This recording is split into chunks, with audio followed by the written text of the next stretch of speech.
move on to the next section of our event, which is the article discussion. So we have an article discussion on the article titled Industrial Policies and Production Network. This session will be chaired by Mrs. Aruna Rao. And I would like to invite Varun Pathak, the Vice President of the Economic Society, to introduce the speaker. Varun, over to you.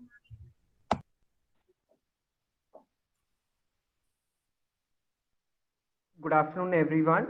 Our next panelists for the article discussion are Mr. Mohit Arora and Ms. Sugandha Huria. Mr. Mohit Arora has done his graduation in economics from Ramjas College, followed by a master's degree from University of Hyderabad. He also has an MPhil from Center for Economic Studies and Planning.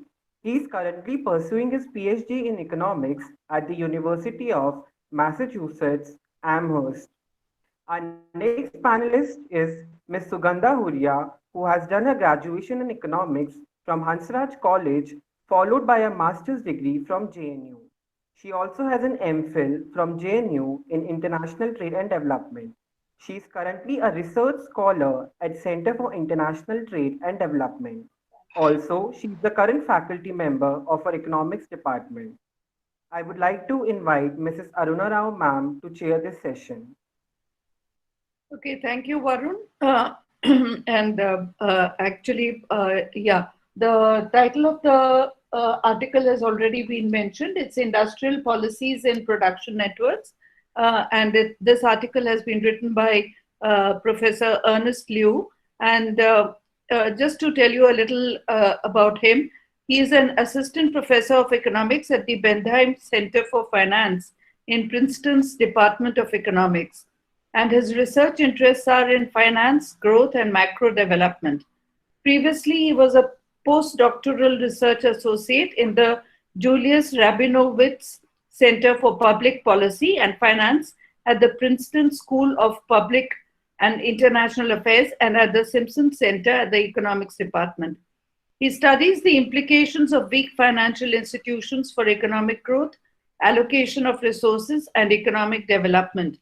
And he has done work that uses production network theory to understand industrial policies, specifically the strong government support for upstream industries that are widely adopted in developing economies.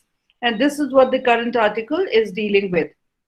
His other works show how financial market imperfections not only distort economic allocations via underinvestment, but may have much amplifying effects because of the interactions across economic sectors or because the relationships between borrowers and lenders create underdevelopment traps. He received his PhD in economics from MIT in 2017. So now I call upon the discussants, the speakers, to share their views on this journal, journal article with us. Mohit? Yeah. Yeah, but before that, I'd just like to request that please stick to the time limit of 20 minutes each. Okay. Yeah. Okay, I'll try and finish in 20, maximum 25. Yeah. But please let me know at 20. Yeah. Okay. 20. 20 maximum. Yeah, 15 to 20. So maximum 20. Sorry for putting this restriction. Can you see my screen? Yeah, we can. Okay, so I can't see any of you, so you can just shout at me when you want to ask a question. And please feel free to stop me in between. I'm extremely honored to have been asked to present in this research colloquium. I must tell you that I'm myself a novice in this area. I've been exploring this for my own research, so there are several gaps in my own thinking, but I would welcome your comments and also learn from them. So let me start with, paying sort of homage to Leontief, who built the input-output framework as we know it. And he talks of interconnections in the economy in 1941 itself. Now, what are industrial policy? Industrial policy means selective intervention into key economic sectors The idea in economic development literature goes back to Albert Hirschman in 1958, when he talks about the importance to consider linkages across sectors. This paper by Liu builds a framework to analyze policy interventions in production networks. A simple measure called distortion centrality is devised to guide policy intervention, and I'll talk in detail about this measure. And the finding of the paper is that a well-meaning government should prioritize funds towards sectors with high distortion centrality. A bit of basics on production networks. Although the motivation for production networks is not new, the new literature has only come up in the last 10 years. The literature revisits the role of production networks in propagating shocks and transforming microeconomic shocks into macro fluctuations. And as I said, the motivation is not new. Von Neumann, working on general equilibrium theory in 1945, was also talking of interconnections. But this new approach, which has been taken, is because of two recent developments: the integration of network analysis with general equilibrium theory to see how aggregate fluctuations can be traced out to micro disturbances. And in this age of big data, we have granular data that enables keeping track of complex interconnections. The foundation of the production networks literature goes back to a very famous article by Charles Houlton in 1978, where he states that for efficient economies and under minimal assumptions, the impact on aggregate total factor productivity of a microeconomic shock is equal to the shocked producer's sales as a share of GDP. So lambda I is the sales share, or what the growth accounting literature calls Domer weight. Houlton's approach leads macroeconomists to ignore the role of network production structures. To give you an example from the US context, electricity and Walmart both tend to be, meaning the sales share of both tends to be about 4% of US GDP. But it is impractical to say that a negative electricity shock would have the same implication as a negative shock to Walmart's production. So if sales summarize the macroeconomic impact of micro shocks and we can directly observe sales, then we need not concern ourselves with the details of the underlying disaggregated system that gave rise to these sales. And this is the idea that the production networks literature has been arguing against. Now, why do distortions arise? Because markets are imperfect. Market imperfections lead to less than optimal input use by raising input prices. This depresses the resources used by input suppliers. Input suppliers in turn purchase less from their own input suppliers, and hence you see that there's a transmission of these effects upstream through intermediate demand. One important thing to note here is that market imperfections do not represent government interventions. Government interventions here are separately represented in the model as production subsidies, the goal of the paper being to analyze how sector-specific policy interventions affect aggregate efficiency, taking market imperfections as given. This is a canonical constant returns to scale non-parametric production network model augmented by two types of wedges, market imperfections and subsidies. Goal of the paper is to derive some empirically measurable object like distortion centrality to capture what does intervention do. So we have a composite production factor, call it L, in fixed supply, and a numeraire consumption good that is endogenously produced. YG is the production function. QI is the production function for the intermediate sector. Z sub I is the Higgs neutral technical change. L sub I is the production factor L, and M is the intermediate goods which are sold from sector J to sector I. Producer's problem is to solve a cost minimization exercise. So the cost minimization exercise, the producer has to pay for the inputs that he buys, and there is a wedge, chi ij, associated because of market imperfection. Tau ij and tau il are government subsidies, given for intermediate inputs and labor. So they are deductions from the costs. Payments made by producer I are summed over, meaning from J from 1 to N. For total deadweight losses, you sum it over all producers, which runs I from 1 to N, and that is capital Pi. Consumption good is produced without any wedges. Government intervention, so government intervenes in the intermediate goods sector as well as provide subsidies to higher labor input. Government budget constraint with lump sum taxes. So G is the government spending, summation SI is the government intervention, T is the lump sum tax. Consumer budget constraint, you consume post-tax income, so WL minus T. Expenditure accounting identity, capital Pi is the deadweight loss in the economy. And income accounting identity, if you use the three above, it's easy to derive the income accounting identity, which will be later used. Notations. Now, an efficient economy is an economy with neither imperfections and subsidies. A decentralized economy is an economy without any government interventions. And I know that in the morning you have had a discussion on mostly harmless econometrics. So why is this important for industrial policy design? Because you want to capture the aggregate effect without or in the absence of interventions to establish a counterfactual.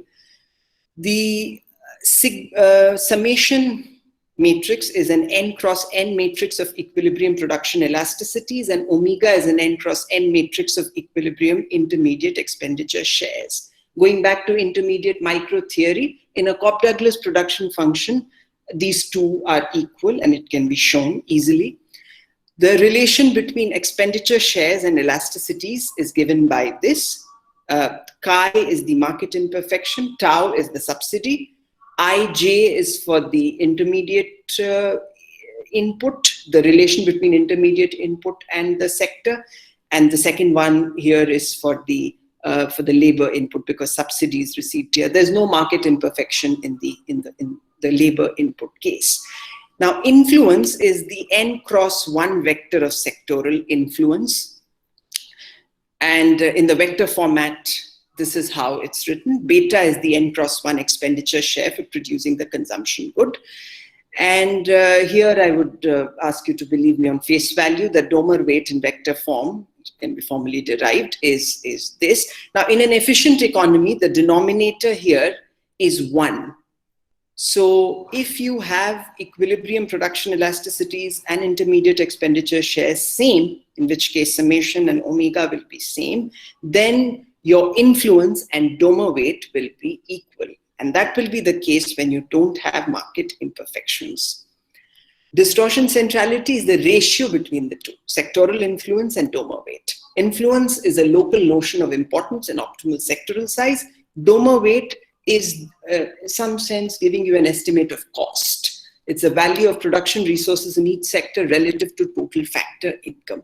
The ratio captures the marginal social value of policy expenditure. For an efficient economy with no imperfections, as I mentioned earlier, distortion centrality would be 1.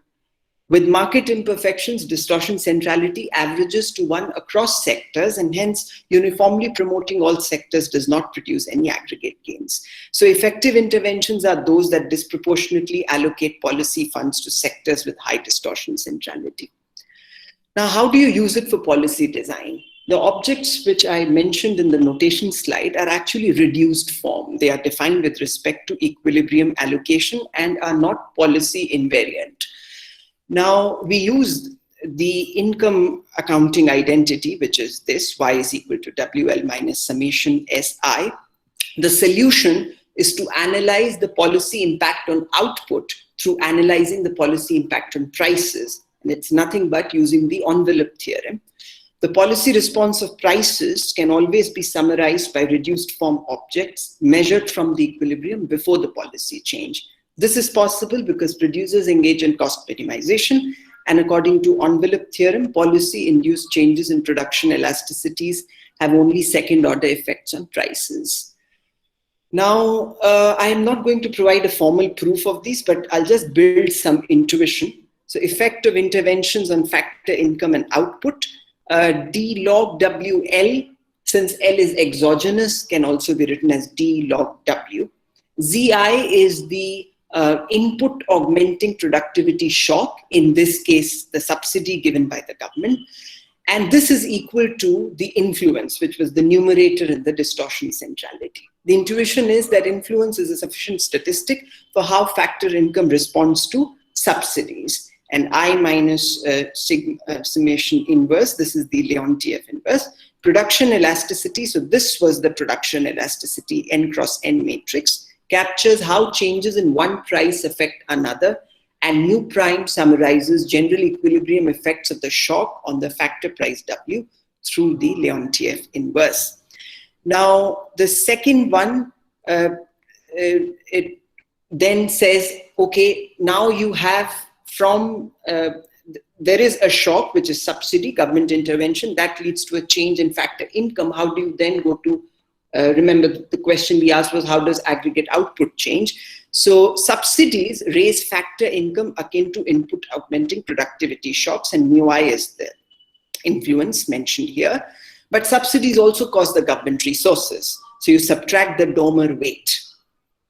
The Domer weight captures the first order impact of subsidies in the government budget. And then influence minus Domer weight is scaled or multiplied by intermediate expenditure share. Why? Because the subsidy only targets a single input J in the sector. In the decentralized economy, because we are trying to build a counterfactual, the social policy value of policy expenditure is equal to distortion centrality. This is easy to prove, but the intuition, there exists a trade-off between private and public consumption.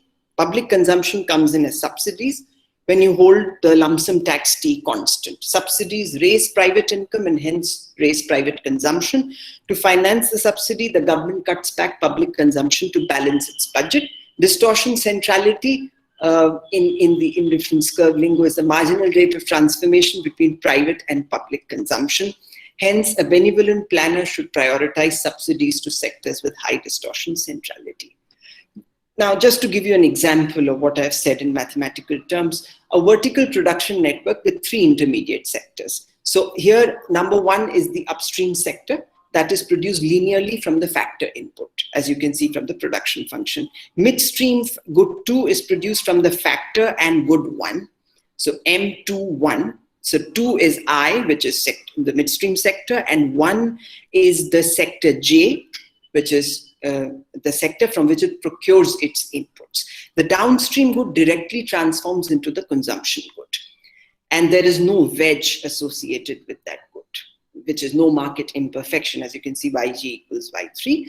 Producers I, 2 and 3 face imperfections when purchasing intermediate good. The term sigma I is the production elasticity of intermediate input in sector I. Now, based on the above example, the influence was the elasticity matrix. So for upstream sector, midstream and downstream, 1, 2, and 3, this is the influence. These are the Domer weights. And now to derive the Domer weights, we have gone back to this. So once you know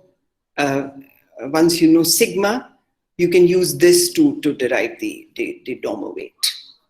Now, the distortion centrality is just the ratio of the two influenced by Domer weights. Now, important thing to note, different readings by using different metric. Influence and Domer weights are highest in downstream sector 3 and lowest in upstream sector 1. Because these two are less than 1. The sectoral rankings by distortion centrality are inverse of the rankings for that by influence or by size. Upstream sector 1 has the highest distortion centrality and downstream has the lowest, irrespective of the magnitude of imperfections in midstream and downstream. So you see that you get a completely opposite ranking depending on which metric do you use. Now, the paper argues that the distortion centrality metric is actually relatively superior. Why? Because targeting sectors only by the numerator, which is influence, you're only considering benefits. Whereas targeting only by size, you're only considering costs, and neither intuition is complete. it is not the imperfections within a sector that contribute to its distortion, but imperfections in sectors it supplies directly and indirectly. And the further the upstream a sector is, and the more layers of distorted linkages its output must travel through before reaching the final consumer, the higher will be the sector's distortion centrality.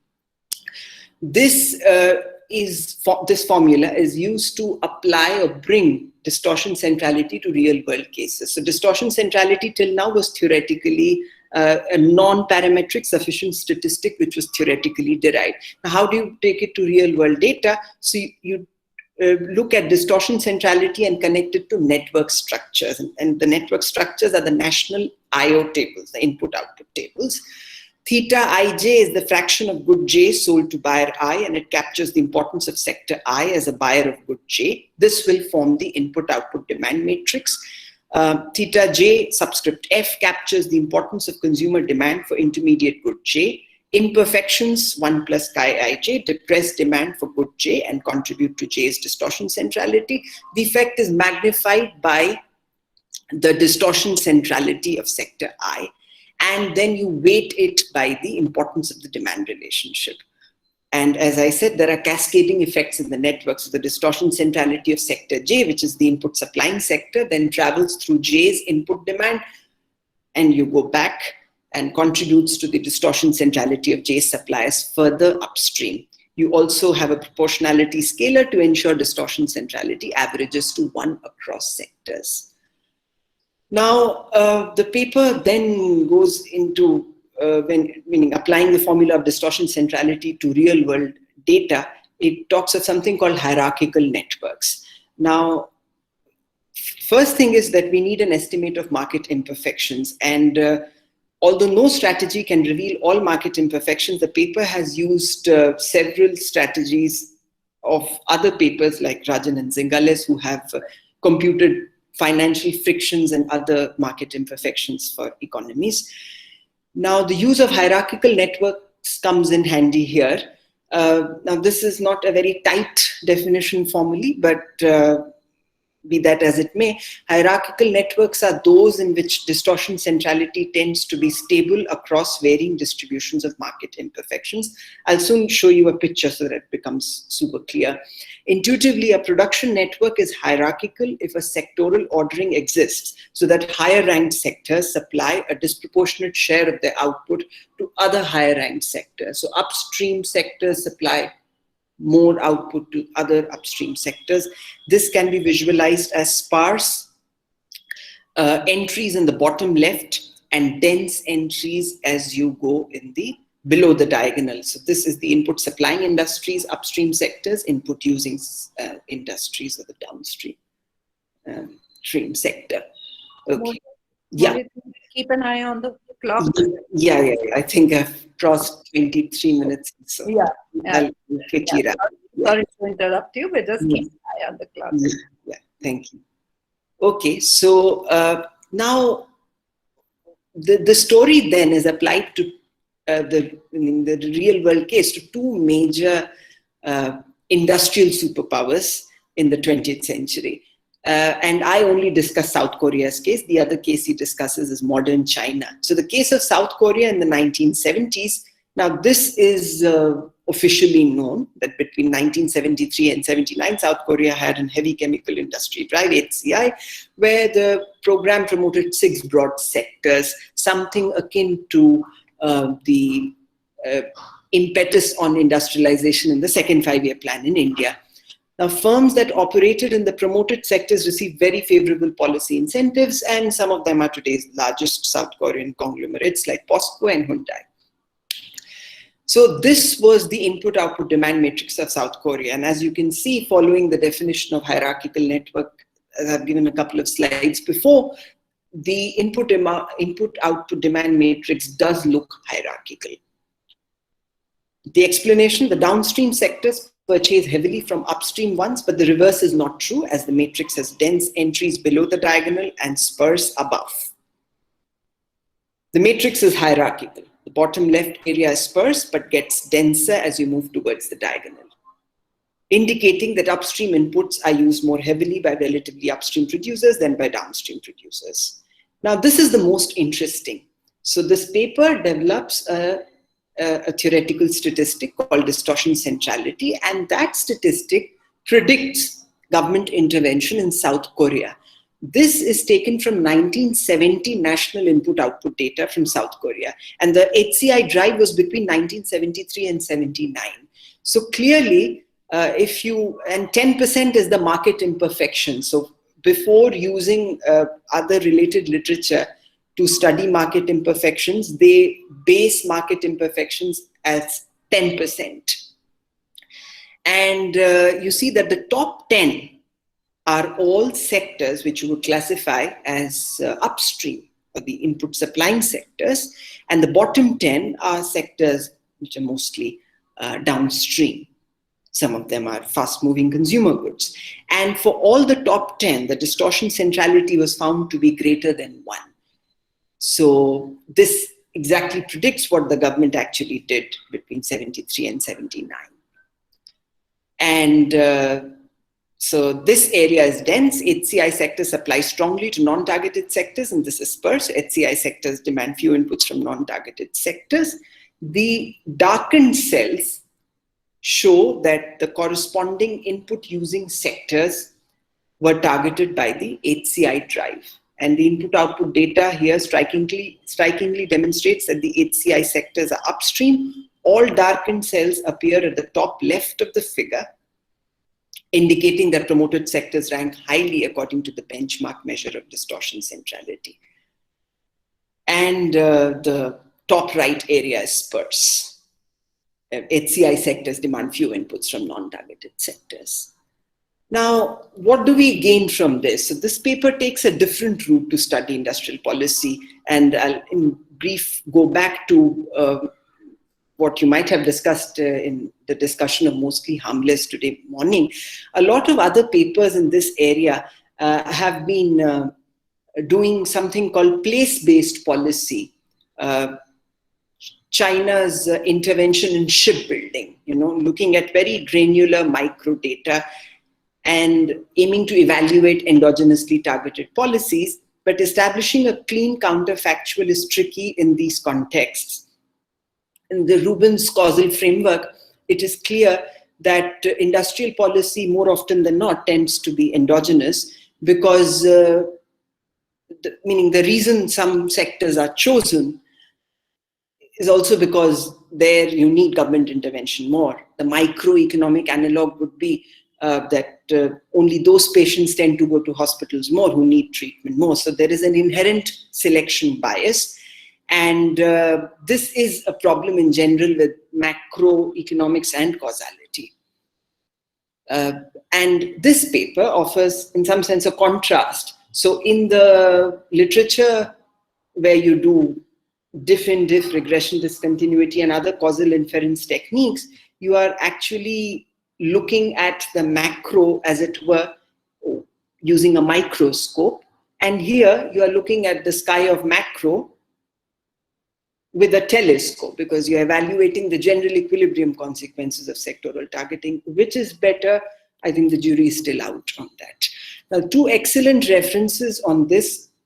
These days, people write review articles, wonderful. So you will find several references to industrial policy in the second article by Nathaniel Lane, and to several articles on production networks in the first paper. Thank you, and sorry, I think I took exact 10 minutes more than I was supposed to. Okay. Congratulations. Yeah. Yeah, that was 5 minutes more only. So congratulations on being on time. Shall I stop sharing the screen? Pardon? Yeah. Yeah. We'll call on the next speaker also. Sugandha, Yes. yeah, I'd like you to also present your views on this article. Yes, ma'am, sure. Let me just present my slides. Yeah.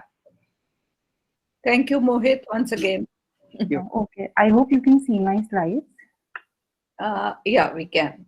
Okay, so yeah, thank you very much, everyone. And thank you, Mohit, for this insightful talk. And in fact, I would like to thank you for choosing this article by Professor Liu, because, needless to say, this article is actually very timely, and the message that it delivers is also very crucial from the policy point of view. I think when specifically the economies in the south and even in the north as well, they're trying hard to make their ends meet due to the devastations introduced by the COVID-19 pandemic. So what I plan to do is the following. Since you have already presented the technical details of the paper, I'll quickly summarize Professor Liu's study for the audience, highlighting some of the important concerns that he has raised, and maybe I'll try spending some time in talking about its applications in policy making or its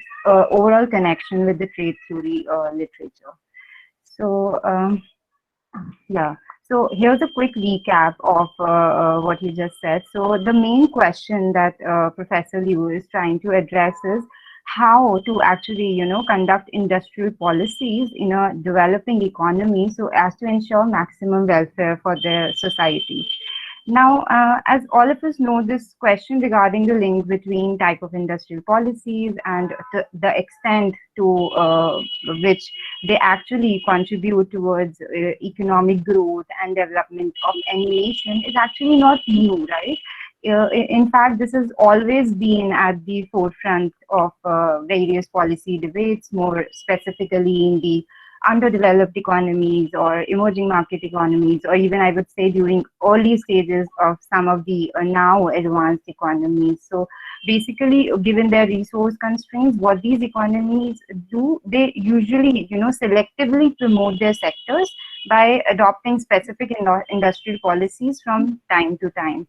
So what essentially, distinguishes Professor Liu's paper from the rest of the literature that exists in this regard, apart from the method that he has used, is that it, attempts to analyze how to conduct such policies, recognizing two main facts.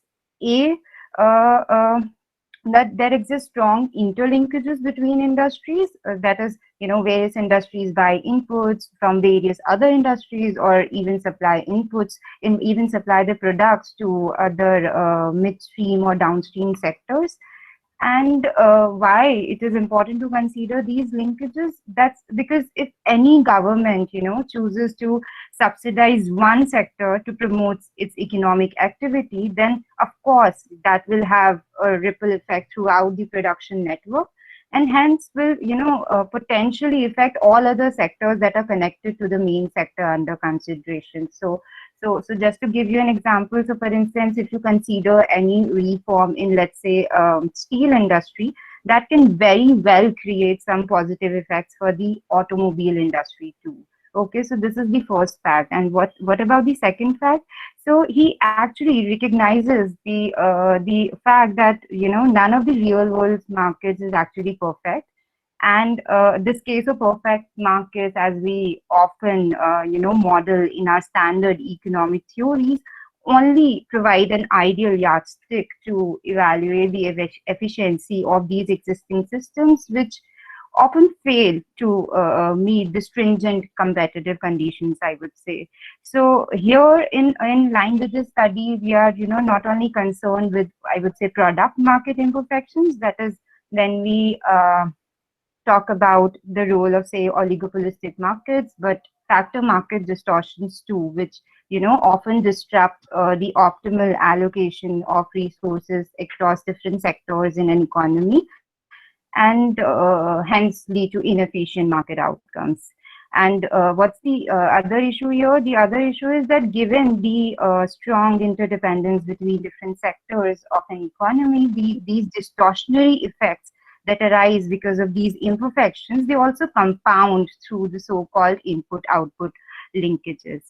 So what does he tell us as to how we should look into a production network structure to select sectors to support, in our economy, given all these sorts of market imperfections? So as Mohit very well explained, in order to define or maybe derive the list of such sectors, the author has devised a statistical measure which he refers to as the distortion centrality measure, that not only recognizes the importance of a sector to other sectors in an economy, I would say, but also, sort of integrates all the distortionary effects of market imperfections too. So, what are the key findings from his study? So, broadly, he suggests that, making use of national input-output tables and computing the distortion centrality measure, a government should actually subsidize those sectors where this distortion centrality measure is large, or in other words, that should try to tax where it is small and accordingly reallocate its resources to ensure a higher overall economic growth for its country. And further to this, he also shows that the economy follows a hierarchical structure of production, meaning if there's a well-defined upstream sector, let's say again steel or maybe iron, that supply to many other midstream or downstream sectors, then these upstream sectors, as he said, they actually become sink for imperfections and often have higher distortion centrality. So a well-defined policy in that case, should actually try and correct the misfunctioning of these upstream intermediate input producing sectors in order to ensure a higher positive impact on the economy. And towards the end, Professor Liu also, corroborated his theoretical findings to some extent using input-output, national input-output data from South Korea and China during their respective policy years. So, so even though, Professor considers the case, he has considered the case of an open economy in one of the small sections in his paper, I think it is actually very important for us to draw some parallel between his findings and what we observe from our literature on international trade theory and maybe empirics. And I think more so, it's also more essential. Why? Because we know that in contrast to, let's say, 1970s or so, now trade in goods and even in services actually contributes towards 60% of the world GDP. And this number in itself, highlights the essence of establishing some sort of coherence between our industrial policies on the one hand and trade policies on the other, when we know that these GVCs or the so-called global value chains are actually guiding our trade and industrial policies today. So here I would, just like to discuss two quick points from the trade literature. The first point, I think, that the result that Professor Liu has highlighted in his study regarding the promotion of upstream sectors is actually in line with the results that have been observed in a very recent study by Professor Sugoto Majid and others from IGIDR. So what this paper does is, it attempts to figure out the relation between sectoral intervention on the one hand and economic growth on the other. And in their case, specifically, they actually talk about liberalizing tariff norms of different sectors. And as all of us know, even tariffs acts as, distortionary elements for an economy. So in a sense, I would say that this paper actually tries to identify the type of trade policy as opposed to industrial policy in Professor Liu's case, that would eventually lead to higher productivity and output growth in an economy. And what do we learn from their findings? So basically, their empirical analysis and even their theoretical analysis, I would say, reveal that protectionist policies on the part of the governments, which we have been observing since the US-China clashes kicked off during 2016-17. So these protectionist policies will imply lower growth rates if they're targeted towards upstream sectors and intermediate input producing industries. So therefore, as a social planner or as a policy maker or a trade negotiator, one should keep in mind that, in the process of putting restrictions on imports of inputs or intermediate inputs, upstream sectors, or maybe capital goods, or in making them more expensive, it is actually our domestic industries that stand to lose. So I would say that in line with Professor Liu's argument, if we try to, on the other hand, support these industries or subsidize their production and trade, then we can, aim to ensure higher overall economic growth. So this is point A. And another important point is that, even though Professor Liu, through his theoretical design, he somehow ensures that the nature or maybe the distribution of market imperfections do not matter while evaluating the impact of such support policies. And in his case, he is talking about favorable industrial policies or production subsidies for a given sector under consideration. But in reality, as he has also highlighted as a caveat in his study, it is not so. So in fact, here I think it will be good to talk about a seminal contribution by Professor Jagdish Bhagwati and Professor Ramaswamy. So in their 1967 study, they actually tried to, figure out the optimal trade or industrial policy in the presence of distorted markets, and where they actually distinguish between two types of support policies. So they say that one of those support policies actually try to, maximize your economy's welfare, but while retaining the distortions that exist in your economy. So for instance, to give you an example, if you would say that there exists some distortion in your domestic factor markets, but you're trying to correct the negative impact of that distortion by introducing some sort of tariffs on your imports, then in that case, that's actually wrong, because, you're trying to aim for a second best optimal while retaining your factor market differential, I would say. And the second set of policies that they suggested were actually those policies that try to eliminate these imperfections to some extent, and hence aim towards the attainment of what we call as the first best outcome. So in some simple words, I would say that this study also helps us to understand as to why it is important, to figure out the type of support policy and not just the sector where the measure of distortion centrality is very large. And so now that we know about Professor Liu's analysis, and we also know how we can actually establish some connection, between his findings and the results that we have observed in the trade literature, I think it makes sense for all of us to give a quick look to actually what's happening in the case of India. And I'm obviously not going to get into a lot of details, but here is a quick snapshot of a few phrases or numbers that I've borrowed from our economic survey of 2019-20.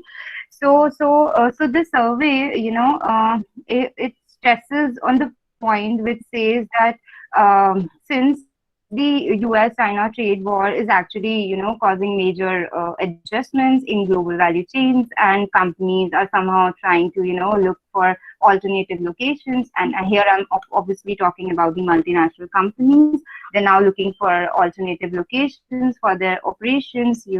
India should actually tighten its belt and try to take advantage of this opportunity. And what's probably the way out, the best way out rather, for our country, given its resource and skill base, is it says creation of jobs and growth by specializing in what are popularly referred to as network products. So to give you a few examples of these products, so this would be like office machines, automatic data processing machines, maybe some sort of electrical machinery, and some scientific equipments, etc. So essentially, these are those products, where production processes are globally fragmented. And what's another second important export strategy that's being highlighted in our economic survey? So it says that, by integrating assembly in India for the world into our Make in India scheme, India can actually raise its export market shares to about 6% by 2030 and create jobs, approximately 8 crore jobs by 2030. And they're actually talking about well-paid jobs here, not the unskilled unpaid jobs. So essentially, when you look at both these strategies, they imply that import tariff rates for intermediate inputs should be zero or negligible. However, when you look into the data, we actually find a lot of cases where input tariffs remain high in the case of India specifically. And to be more specific, we can actually look at the recent budget announcement. I'm talking about the 2020-21 budget announcement, and figure out some of the network products where our government has proposed to raise the import tariff rates further. And to add to this, there are also cases which actually highlight the issue of inverted duty structure in the case of India's free trade agreements, which essentially implies that duty rate for the overall finished good is lower in the case of India's, is lower than the duty rate of the components and parts or other upstream producing industries. And such a structure could actually render the relevant manufacturing process uncompetitive. And if I go by the findings of Professor Liu, or maybe by the findings of Professor Sugoto Marjit and others, that actually could lead to overall negative economic growth for our economy. So I would just like to conclude by highlighting one of the recent trends that we have observed globally in the past 1 decade or so, and that actually relates to the role that services now play in defining growth prospects of various economies. And as all of us now know, that not only the services sectors are important in their own right, and in fact, the last decade has been able to somehow quantify its importance in determining the overall growth and productivity of various other manufacturing industries as well, whether big or small. So here I'm essentially talking about the, about the growing literature on servicification of manufacturing firms that has garnered much attention recently. And as a simple well-known example, I would just want to highlight the case of Apple iPod here, which of course is a manufacturing item, but it has its major share created in the services sector. That is, the most of the value added actually comes from the services produced in United States, and not from fabrication done in China. So I would say, with services assuming the role of critical inputs into production of other goods as well as services, I believe that any attempt to employ Professor Liu's methodology with more recent data maybe will definitely feature some of these services as important sectors where newer or more flexible policies could be introduced to ensure higher overall economic growth. So that's all from my side. Thank you. Okay, that was interesting, especially the linkage with international trade and the service industry, because yes, the service industry is one of the industries which has maximum linkages across various sectors. So probably the distortion centrality that Liu is talking about could be looked at in terms of the service industry, especially in the case, not just in the case of India, but also in the case of other developed countries. So anybody else who would like to make an observation on this, or who would like to raise a question? I just wanted to know from the speakers, possibly this is not a question, I'm just putting it as a comment. Might be they need to give an answer. Yeah. I was just thinking that this question of distortion centrality, exposed after the event is over, we can say that, see, we did it, but might be many of the things which occurs. For example, now there's a pandemic and we find that some of the countries are doing well with respect to the generation of generic drugs and so on, but we can't attribute it to a deliberate effort which was done by states towards investing in health in a particular time, which has resulted in this. But now that it has happened, we might end up saying, okay, we invested in health and therefore we are able to do well with respect to drug discovery. So how can you, because the economy moves on a dynamic plane.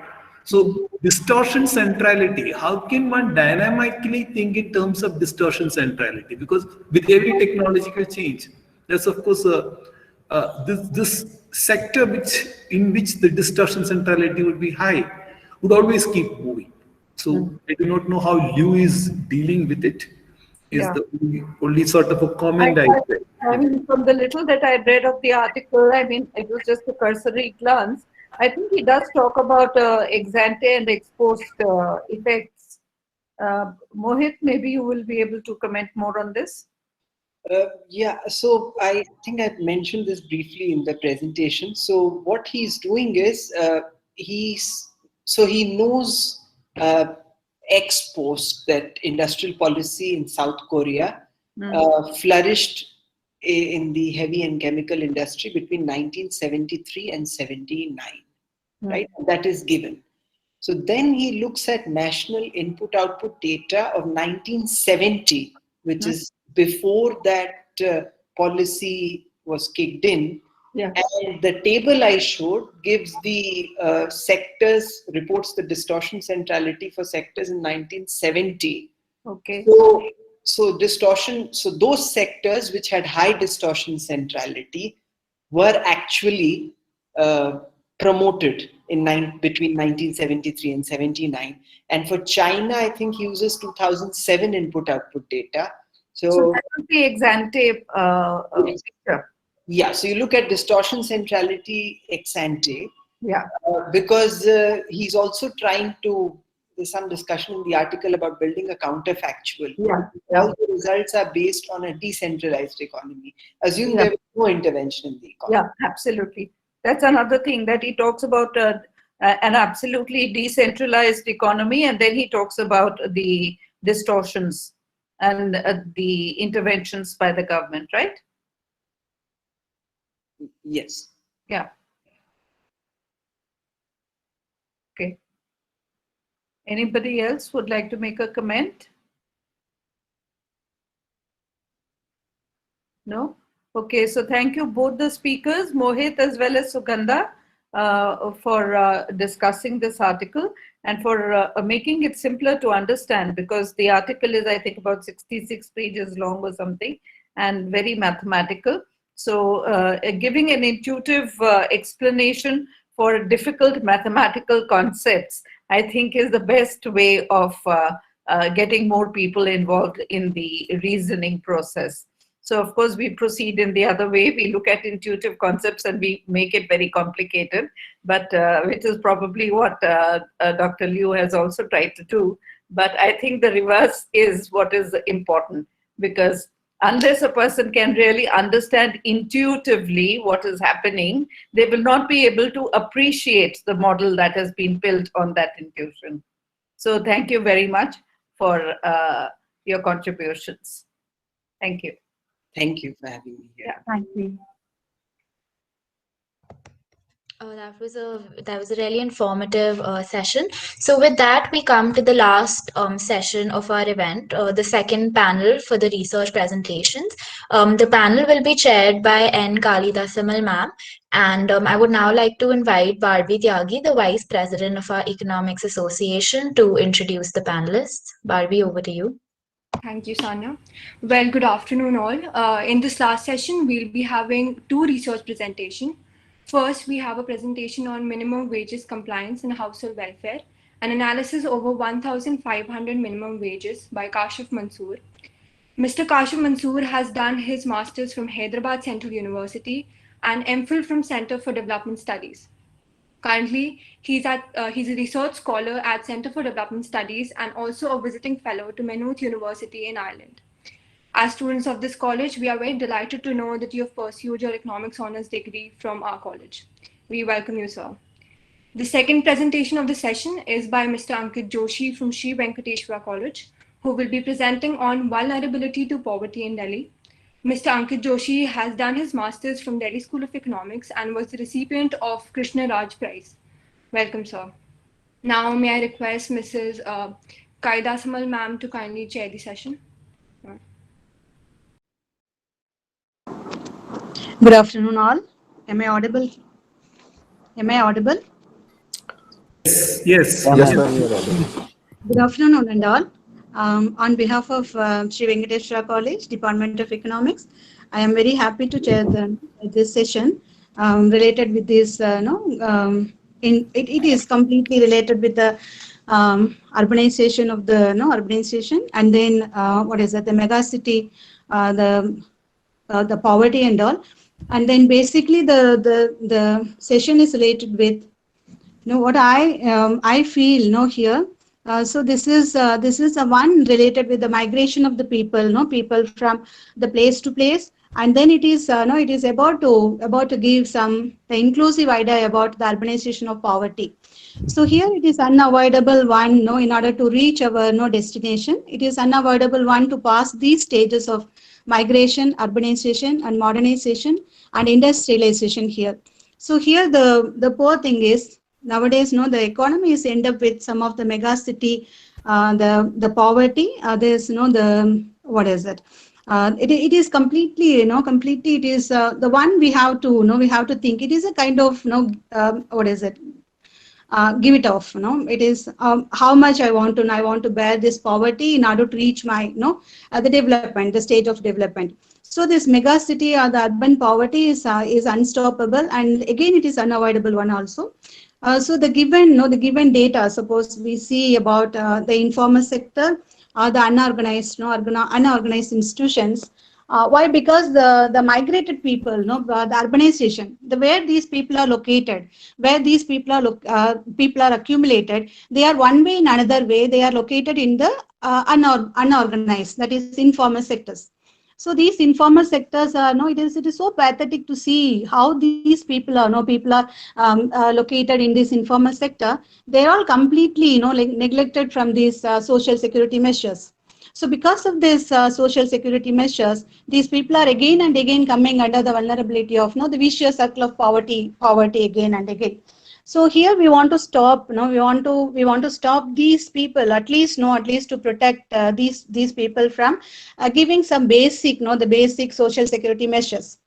So it is again, the data which are given from the statistical, the authentic, the government statistical data. We can see the NSSO is, it has been giving it hands in order to analyze, what kind of people are located in these small institutions, small units, small industries, and we can say the International Labour Organization data, and we can go with some of the data from the Government of India's data, and we can see some of these, the Ministry of Statistical data also. They have been helping to find out how these migrated people are observed in these areas. But these data, I don't know how far we can trust these data, because the problem is, because my the PhD thesis also related with NSSO data, the secondary data, then completely that is the thesis is related with the women entrepreneurs in the unorganized sectors. So I want to compare the women entrepreneurs in UP, Delhi and Haryana. So I have taken the data from NSSO. So I went with I've been studying with 51st round and 56th round, 60th round and 61st round. So these are all the data of NSSO related with the poverty and then consumption, per capita, the per capita monthly consumption of these people, and then the poverty and then unemployment rounds and all. But what I observed is, these data are somewhere, these data are coming with some kind of manipulated, NSSO data, I'm telling. Because why I am depending upon the secondary data, because these are all the huge, the huge population I want to get it into study. So here also I found that there are certain fillers, that is the missing middle figures. There also I found in the in here also in NSSO data also I found. So in that sense, the missing middle figures are the fillers. The filler data are, it is making me to more intriguing about who are all the people, who are all the data, the data which are all not collected, which are all manipulated by these, by this NSSO data. So in that sense, here, again, that would be the reason again for our, the speaking about the poverty, this mega city poverty and all. So it is, it is interesting, to see the speakers, the speakers. The first one is, Kasif Mansoor, and then, the Ankit Joshi, our one department colleague. So what they are going to know, they're going to say how they are going to discuss about this particular area, about this informal sector and unorganized sectors, or we can say the how these poverty, this poverty and all. So I welcome the speakers here. Thank you. Thank you, ma'am.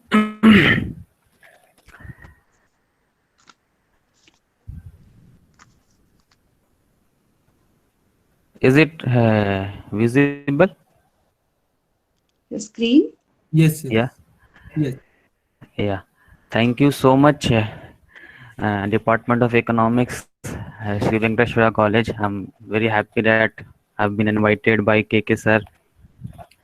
And thank you also, Barbie, for the kind introduction.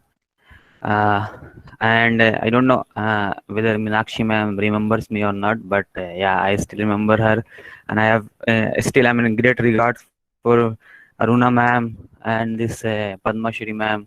I still remember my teachers, and it's very great. I mean, to be presenting a paper before them.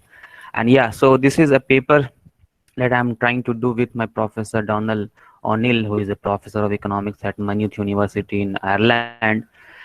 And in this paper, we are trying to study about the minimum wages and trying to understand the issue, the one issue which is very crucial for having any impact of the minimum wages on any kind of labor market outcomes, that is the compliance issue.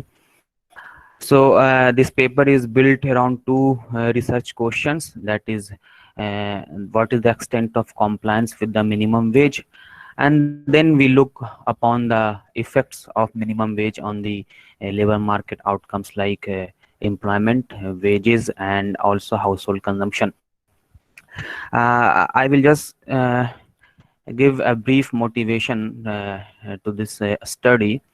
I mean, there are minimum wages, and it's been said that minimum wages aim to protect workers against low pay and reduce poverty and inequality. And there is a lot of studies around the effects of minimum wages, looking into the effect on poverty, wages, employment, like this Newmark. And I'm just to give a small briefing. This Derived card is like a hardcore supporter of minimum wages, and this, on the other hand, we have this guy Newmark, who is like a firebrand critique of the minimum wages. So there is still not a consensus on the effects of the minimum wages. Like Dubé states that the evidence points to a very muted effect of minimum wages on employment, while significantly increasing the earnings of low-paid workers. On the other hand, we have this Newmark saying that we continue to view the available empirical evidence as indicating that minimum wages pose a trade-off of higher wages for some against job losses for others, and that policymakers need to bear this trade-off in mind when making decisions about increasing the minimum wage, unquote. So the contrasting conclusion reached by these authors indicate that we are still a long way off reaching a consensus on the effect of minimum wages. So these reviews and the guys that I have cited focus on developed countries, where the assumption that employers are fully compliant with the minimum wage may be reasonable, because there's a huge formal labor market and good regulations. But unlike the developed countries, in the developing countries like India, this assumption can be misleading. Why? Because there might be substantial difference between de jure and de facto regulation. Like we have a paper by Umarani in the context of developing countries, where she notes that non-compliance rate is as high as some 50% for some developing countries. And also in some of the for most of the studies, for most of the countries in her study, compliance is nearly above 20%. So such a high rate of non-compliance complicates the analysis of minimum wages in developing countries. So what we do in this paper, we build on this literature and we extend this literature in a number of ways. And so first what we do, as I said, we document the non-compliance, which is a crucial issue with the implementation of the minimum wage. Then we look at the heterogeneous effects of these minimum wages, taking into consideration the compliance. That is, we also put a variable on the compliance, and then we look at the effects of the minimum wages on wages, employment, and consumption. So what may be the possible contribution from our side? It's like we extend our work, we extend the Rani work by extending time period and estimating compliance across states and industries. And we don't and we I mean we build an index. We don't build an index, we use an index from Bharat and et al, and they have developed an index, and we use that index to estimate three measures of non-compliance, and we'll discuss a little further.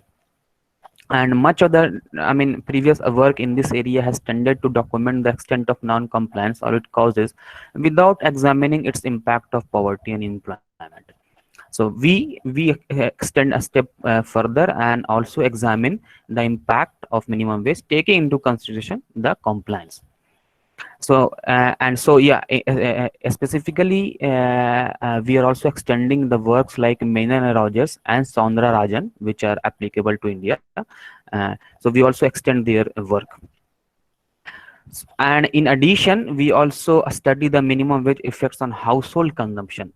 Like I said, minimum wage are also seen as one of policy element to reduce poverty. So there has been a study on the impact of minimum wage on poverty, but we only know one study which has looked into the impact on household consumption, and we look the same in Indian context. Okay, so before we move on to the analysis and a little bit about the regression and all, we spend little time on the overall Indian labor market. That will give us a sense of why minimum wage is important for the Indian labor market. And as many of you might be knowing, that Indian labor market is characterized by dualistic nature, where you have a formal, very small portion of the labor market as formal, and the vast majority of workers being in the informal sector, which is like low bargaining power, low wages, absence of any social security benefits, and there is no collective bargaining, because the idea of the minimum wage is to give a cushion to the wages and these low worker wages and these low wage workers are earning. So since they don't have a bargaining power, they don't have a collective bargaining to negotiate over the wages with the contractors or the employers, so that the government comes in and legislates a minimum wage to sort of cushion the low wages from falling much below. So that's the idea.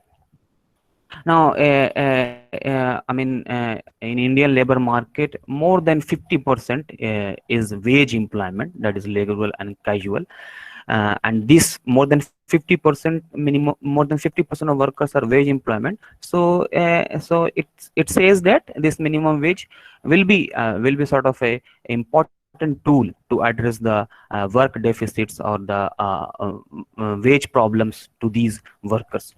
And also, as I say, 90% is in the informal sector. So we have a fairly, a vast proportion of workers. Unlike the developed countries where they are formal, but we have a vast proportion of informal workers, where we can think of minimum wage as having to do some, cushioning to the wages. I will briefly, since for want of time, I won't go much into the details of this act, but just to briefly familiarize you, I will just spend some time. So the split of minimum wage is derived from the Constitution of India, and there are some articles in the Constitution that sort of envision that citizens, either men or women, should have equal right to an adequate means of livelihood, and should be equal pay for equal work for both men and women. So the idea of the minimum wage is to prevent the exploitation of workers from payment of unduly low wages in certain industries, and also the idea is to redistribute earnings in favor of low paid workers. There's a huge debate, and now this, with the introduction of this labor code on wages also, there is a debate on whether there should be a national minimum wage or there should be a regional variations in the minimum wages. And but yeah, the act does not define the minimum wage in its letter, and there is no clear definition how to set the minimum wages. But the Committee on the Fair Wages, which was set up in 1948, defines three levels of wages, and that sort of guides the policymakers to determine or fix a minimum wage. But still, there's a huge ambiguity in how minimum wages are set. So this paper is not talking about the setting of minimum wages. We're just looking at the given legislated minimum wages and understanding the compliance and the estimating the effects of minimum wages on the seed outcomes.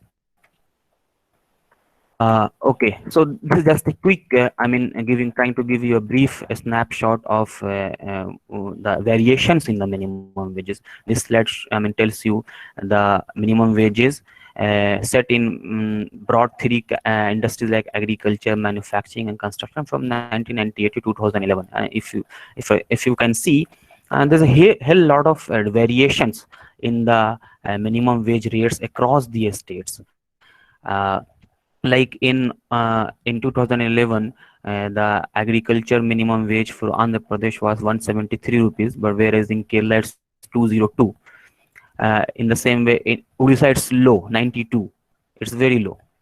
So there is a variation in the minimum wages. Why this variation occurs?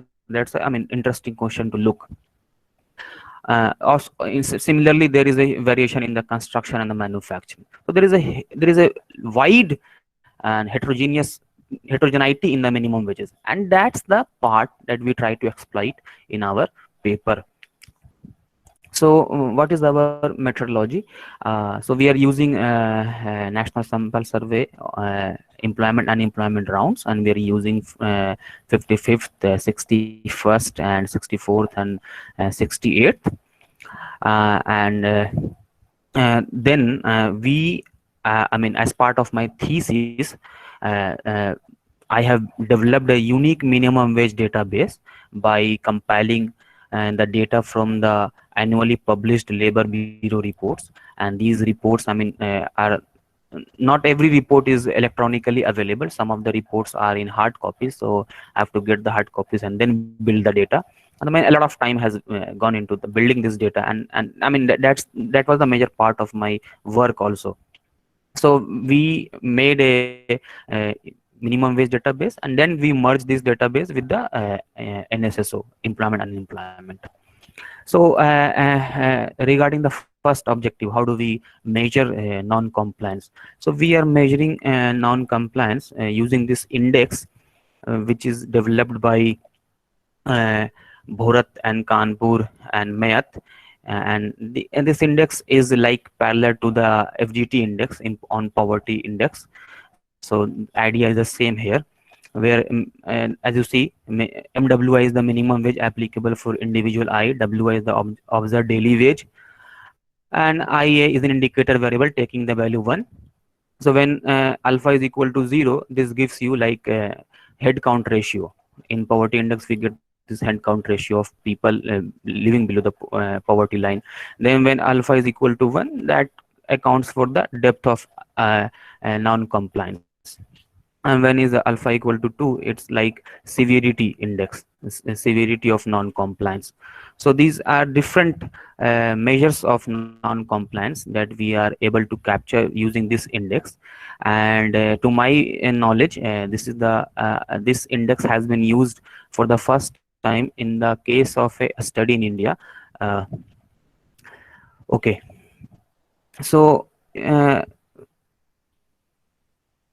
so if you look at non-compliance with the minimum wage, though the non-compliance has declined, but still it is very high. Around 53% of workers aged 15 and above in India are not getting the minimum wages which are applicable to them. If they are working in industry, say I, and the minimum wage applicable to them is some money, they are not getting that amount. So this 53% of the workers are not getting that minimum wage. So we can think of the in the wake of this pandemic, we have seen lots of news. How workers faced these hardships. So this minimum wage they are not getting. Then we can think of how harsh their life might be. And on the other hand, this severity is 33%. What does this mean? On an average, 33% of workers are not getting yeah, on an average workers are getting less than 33% less than what they should have been getting. That's the interpretation. So yeah, now this is the incidence of non-compliance by gender and region and worker type. Females, you can see 84% as compared to 51% of males are not getting minimum wages. And not just this, even in terms of depth of non-compliance and severity of non-compliance, females are doubly burdened. It's not that females are not getting minimum wages, but they're getting much low than the minimum wages as compared to the male, as shown by this NC1 index, 38% as compared to 17% in the case of male and female. So and also non-compliance is high in rural areas than urban areas, and casual workers are also higher on the index of non-compliance than regular salaried workers. And intuitively, this high skill, and in the case of high skill, non-compliance is low than the low skill workers. If you just see this figure, contrasting figure, 70% of low skill workers are not receiving the minimum wages as compared to 22% of the high skill workers. Now this is a figure telling you the rank of states on the two indices, uh, depth of minimum non-compliance and the headcount ratio of non-compliance. So the correlation in state rankings based on these alternative measures of non-compliance is about 72%. Thus, there is, while there's general agreement between the measures, there are some notable instances, as you can see in the graph. For example, while Bihar is at the fourth lowest of the 23 states in terms of depth of non-compliance, it is only ranked 17th lowest in terms of headcount. So there is this mismatch between depth and the headcount. Now to further study the non-compliance, we build a probit model that gives a sort of that's like easy to look at the determinants of the non-compliance. So here the model is where we have this NCICST. It's the non-compliance measure of non-compliance at the state level for it's like a binary variable taking the value 1 if individual I in a state S at time t is paid below her minimum wage, and 0 otherwise. Other variables are like minimum wage, that's the variable of our interest. Minimum wage, we aggregate all the minimum wages at a state level at a particular time, and xit is a vector of individual characters where we include this gender, education, age, marital status, and place of residence like urban or rural, and also socio-religious status. And then we also control for the state and the time and other labor market conditions. So I'm just giving you, since this is a work in progress, I'm not showing the whole table. So what this slide shows us that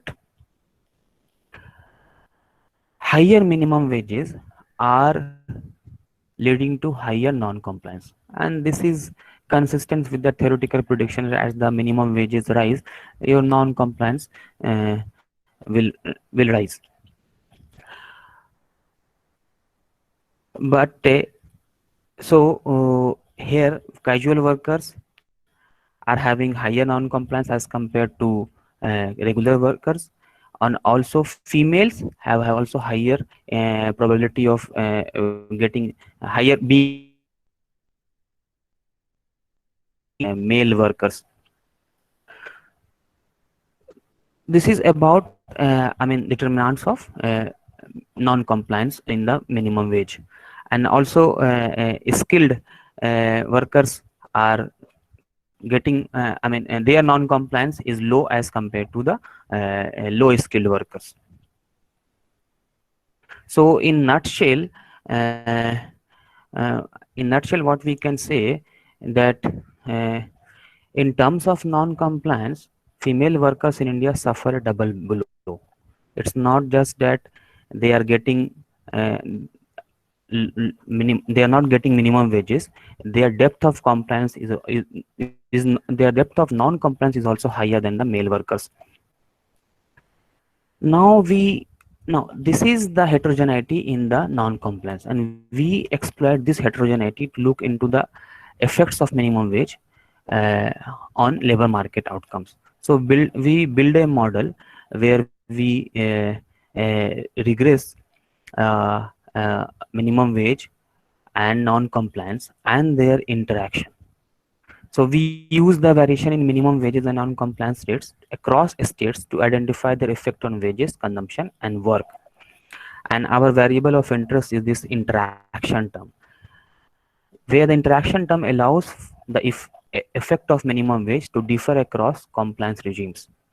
We would be able to capture how minimum wage plays out with the non-compliance, whether minimum wage effect decreases or increases when non-compliance increases or decreases. That's the meaning of the interaction term. So this is this is the result. I'm not showing the other control variables. I'm just showing minimum wage and non-compliance and their interaction. So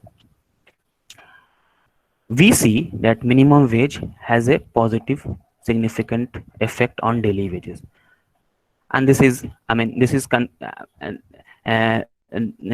this is good. Minimum wage is having an effect on the daily wages, um, and also minimum wages are having a positive effect on the household consumption. So like but the interaction term is negative. So what does this say? This says that as the beneficial pass through of minimum wage to daily wages is reduced as non-compliance increases. So like just to give you a better appreciation, like see if for instance suppose a worker is in a non-compliance regime of 30%. So this coefficient tells us that he would expect to receive almost all of the minimum wage increase. In contrast, a worker in a labor market where the non-compliance rate was some say 50% would receive 61 paise for each rupee increase in the minimum wage, while a worker in high non-compliance market with non-compliance rates say 70% would receive only 28% for each rupee increase. So these results highlight the importance of distinguishing between de jure and de facto regulation. In the same way, but yeah, our paper doesn't find any significant effect of minimum wages on employment. We find effect on wages and consumption, but we fail to find any significant effect on employment. We have in the paper we have robustness checks where we do the robustness checks by subgroups also, and I'm not sharing the slide here, but I will just quickly say that the results are robust, where we get a positive effect of minimum wages on daily wages and consumption for rural and urban, and for young workers and old workers, and also positive effect of minimum wages on the monthly consumption, but no effect on the work intensity, that is employment. But in this slide I just wanted to highlight this IV approach, because in our estimate so far we have considered that compliance is exogenous. However, it is possible that firms choose whether to comply or not in tandem with their other production decisions. So if that is the case, then OLS estimator may be biased. So we're just trying to control for the endogeneity here. And so the two instruments that we use, we are a crime rate and the number of labor inspectorate, and this is motivated by the studies Soundararajan, who has done a study on minimum wages in India. So we, even after controlling for endogeneity, we do see that minimum wages having a positive impact on the wages and the monthly consumption. So I mean, this is in brief my paper, and now I would like to receive some comments. Just give me 1 minute to conclude. So what's the major finding of this paper is minimum wages are increasingly being used in developing countries as a policy measure to combat exploitation of workers and raise living standards. But however, such legislation can be effective only when you enforce it correctly. Yet in many developing countries, this assumption can be misleading when like there is a substantial difference between de facto and de jure regulation. So we examine the consequences of imperfect compliance by looking at the heterogeneous effects of minimum wages across compliance regimes in India, and we show that minimum wages have a positive effect on wages and consumption in India without significant effects on employment. So the beneficial pass-through of higher minimum wages to uh, wages and consumption is mitigated in high non-compliance regime. So the policy implication would be that we need to have a very stringent enforcement mechanism and a uh, perfect compliance with the minimum wage. Unless the minimum wages are not complied, it is not going to have any effect on the outcomes that are supposed to be the goal of the minimum wages. Thank you.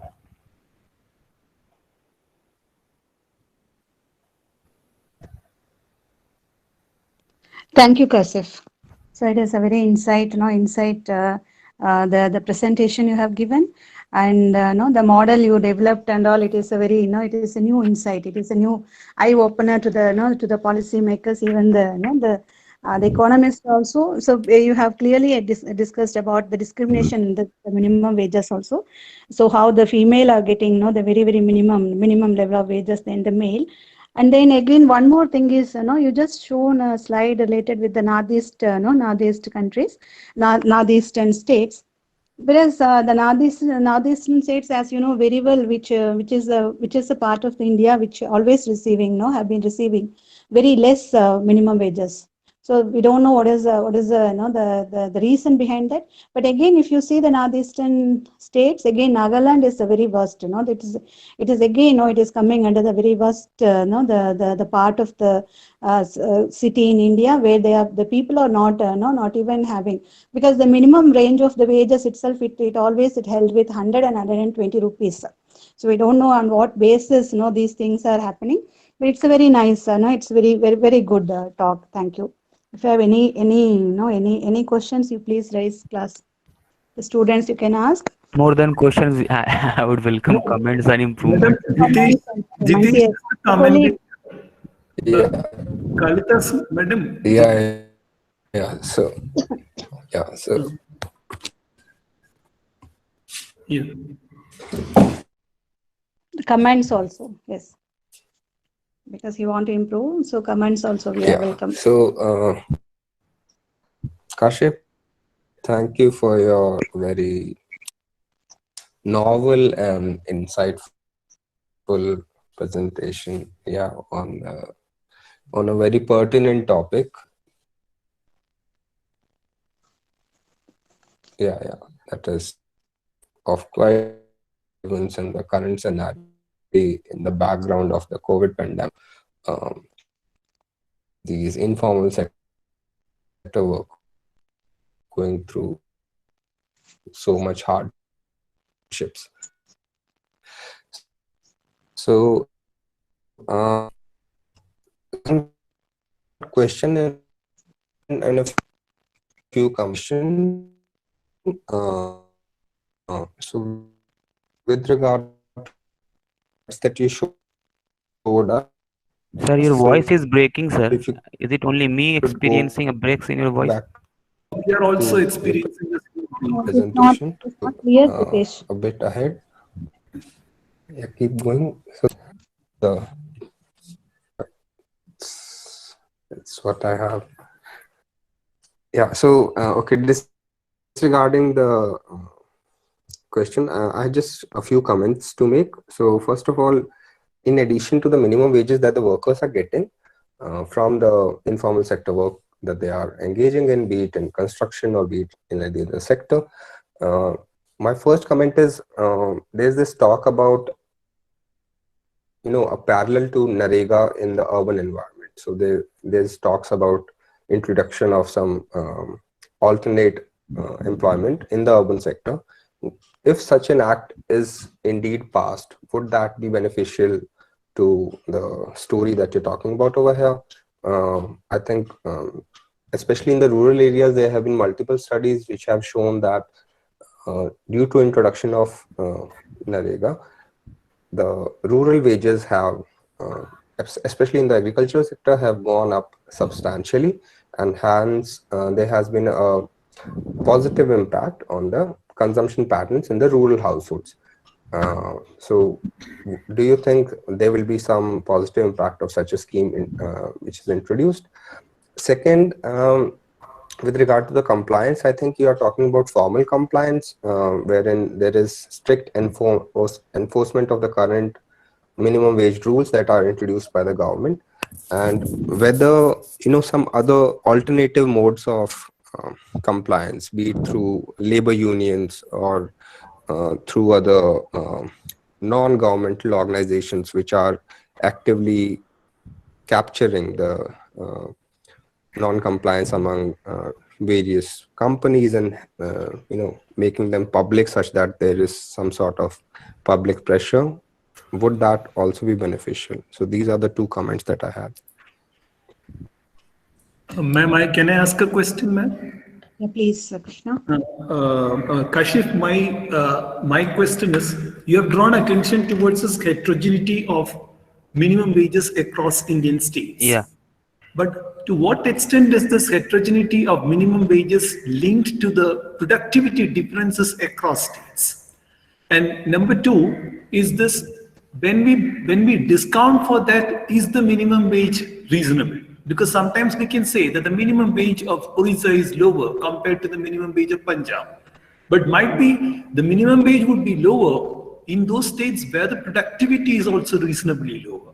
And number two is, when we try to put forward this proposition that the lower the minimum wage, the higher is the level of compliance, would it not be misinterpreted in such a manner that the minimum wage is kept low, so that anyway it would be, because it's impossible to give a wage lower than that. They might be close to the subsistence.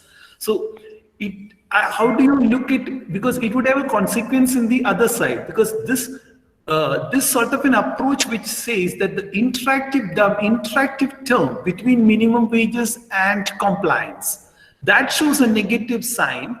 The way in which possibly there is a risk that the policymakers could possibly read into this, that, okay, very well, let us keep the minimum wage low so that the compliance will be high and that will have a positive. Then what would be the possible impact, I feel, is that on the supply side, might be it would work in favor of firms or some groups who would be thinking like this.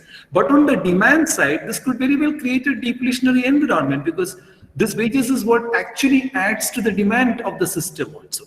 So I just thought I should hear some comments on you, or comments from. Yeah, so regarding Jitesh sir comment, I will pick the second comment where he's talking about compliance, whether it is from union or labor ministry. Sir, this compliance is the story of compliance from employer side, in meaning that whether employers are giving the wages equivalent to what has been legislated. So it's like a outcome decision from the employer side. I don't think there is any talk of labor or worker or labor union in this compliance story, and there is no such thing. I'm just trying to capture whether workers are getting minimum wages or not. So the best way to capture is like you measure the distance from what wages they are getting and the actual wages, and what the distance from and what have been the legislated wages. So that was the idea of capturing this distance in terms of this index. Now, I don't know whether I have been able to convince or not. I will just move on to KK sir comments. So the first regarding first comment, that is why minimum wages show so much heterogeneity. Is it? Can we think of it in terms of linking it to productivity? So I think this is just my thought. I don't think we should link it to the productivity. As you already stated it, like minimum wages are like subsistence wages. Why should we link it to productivity? Anyway, in any region, in any country or any region, there is some subsistence level of living that has to be guaranteed. Whether the workers are productive or not, that should not come into the determination. That's what I think, because it's the minimum level that the worker should be getting. Whether he is a productive or not non-productive, that will come when the workers have the bargaining position. So yeah, I'm just thinking, because this is the first objective of my thesis also, why this heterogeneity exists. So one possible reason is, sir, what I think is this interplay of political economy, meaning that since I said there is no clear definition or guideline how to determine or fix minimum wages. So there is a lot of discretion from the employer side and also the government side to sort of, play around the fixation. Since there is no guiding principle to the minimum wages, there is the possibility of political economic playing at here. So that's how, I would try to respond, and I will think more on this, because I don't think we should link it to the productivity, because this is something like given wage, which is this is like legislated wage. This is not a market wage. Productivity is to my understanding would come in the talk of market wages. Your second comment was, sir, I'm sorry, I just forgot it, but it was a nice comment. Can you please make it, if the time permits? Yeah, please. You make it very short then. This is on minimum wages, and it actually the interactive dummy type of thing where it's showing a negative. Yes, sir. So, sir, this interactive dummy is capturing the effect of non-compliance and minimum wages. So, when non-compliance is increasing, the benefits of minimum wages to the workers' wages and the household consumption is decreasing. So, do you think then the policymakers would read into this as a negative motivation for not increasing the compliance? When the interactive dummy shows that non-compliance is increasing, minimum wage effects are decreasing. So what's the implication, policy implication?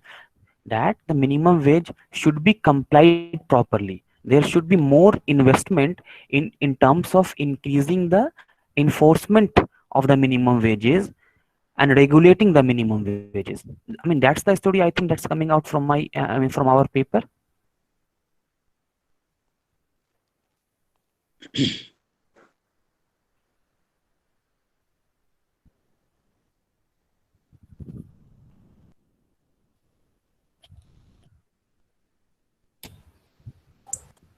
Hello. Yes.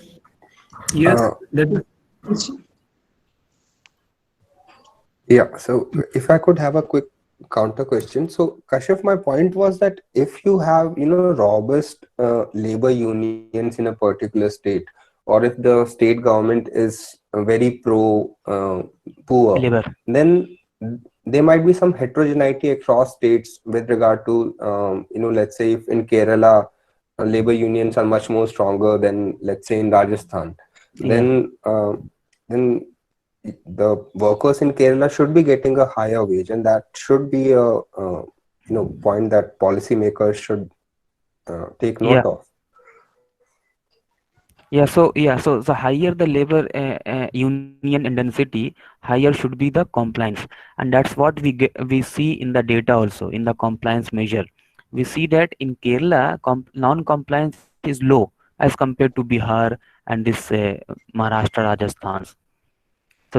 So yeah, you're right, sir. I mean, this might be related to this workers in I mean labor union strength.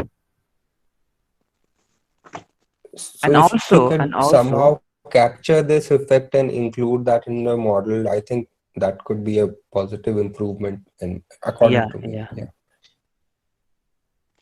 Yeah.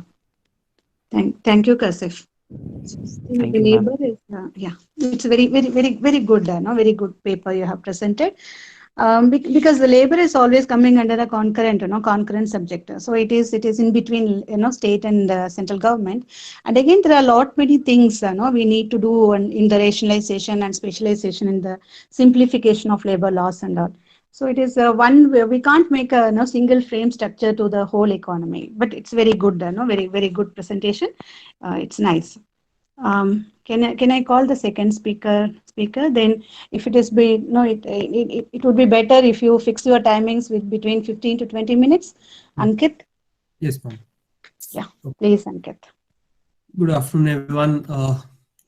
It's been an amazing session. I hope the last session will also be as good as the earlier ones.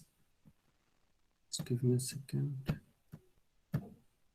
All right. So my topic of discussion is vulnerability to poverty in Delhi. So first, let's look at what is vulnerability. So what we did was we went on a primary survey, and so I'll come to those survey, what were the areas we conducted survey in and so on. Okay, so first of all, let's look at a bit of theory of it. So what is vulnerability? There is a difference between vulnerability and poverty. Vulnerability is the ex ante risk that a household will, if currently non-poor, fall below the poverty line, or if currently poor, will remain in poverty, or what you call as poverty trap. All right. Now, poverty, we look at it in terms of consumption, but obviously we can have poverty defined in other parameters as well, but we'll stick to consumption because that's that is something we can look at very easily. Okay, so how can you define vulnerability? Vulnerability is defined as, so VHT implies vulnerability of household H at time t. It is nothing but that the probability that the consumption of household at a future period, that is t plus 1, is less than or equal to some z. So what is this z? This is, you can say, I can take this z as the minimum poverty line, right? Okay, yeah. I can take this z as nothing but the minimum poverty line. So yeah. So now what is the difference between vulnerability and poverty? So Jalan points it out that poverty and vulnerability are two sides of the same coin. Observed poverty status of a household is ex post realization of a state, whereas vulnerability is the ex ante probability, right? So therefore, if we are able to gauge at vulnerability, we can actually have a reduction in poverty, right? If we are able to counter vulnerability, we can actually counter poverty as well, right? Okay, just a second. All right, yeah. So how are we going to define vulnerability as? So vulnerability, we are going to look at the household characteristics, and we are going to look at some shocks. There are two types of shocks: idiosyncratic shocks and covariate shocks. Idiosyncratic shocks are nothing but the household specific shocks. For example, death of an earning member, job loss, right? Covariate shocks are economy-wide shocks. For example, COVID-19, demonetization, right? Individuals do not have any control over it. So the econometric modeling that we do, it will not take care of covariate shocks. We are just looking at idiosyncratic shocks. All right. So we are not looking at economy-wide shocks. Just a second. My laptop is a bit slow.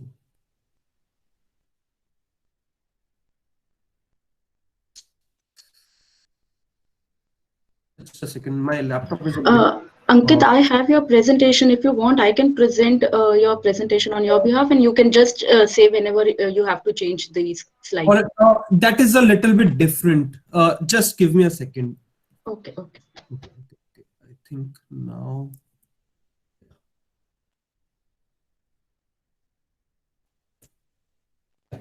Okay, survey.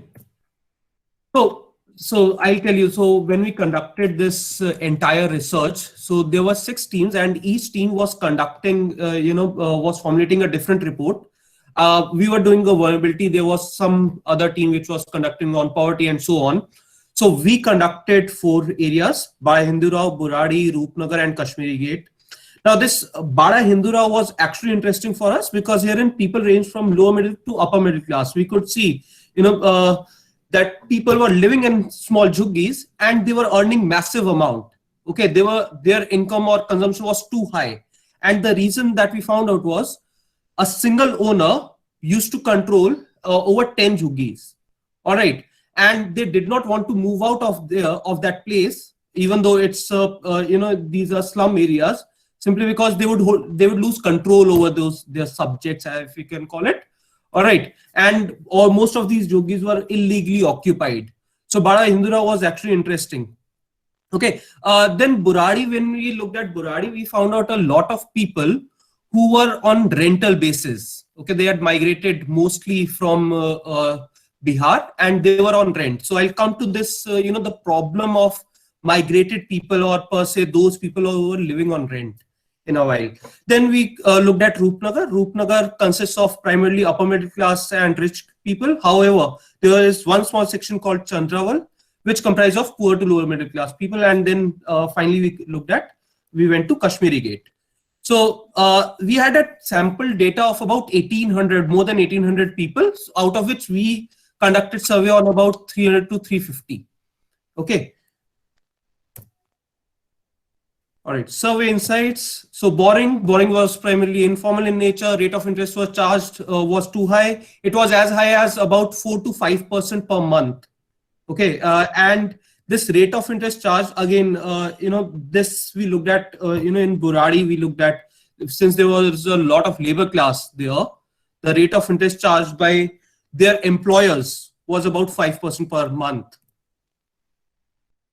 Cards, we looked at the ownership of cards, for example, BPL, APL, Antyodaya, and we found out that ownership of cars was not reflective of economic status, and many people did not possess a voter identification, especially those living in slum areas. PDS, overcharging of PDS entitlements was a common finding. There was irregular supply. Right. Education, even uneducated people were very particular about their children's education.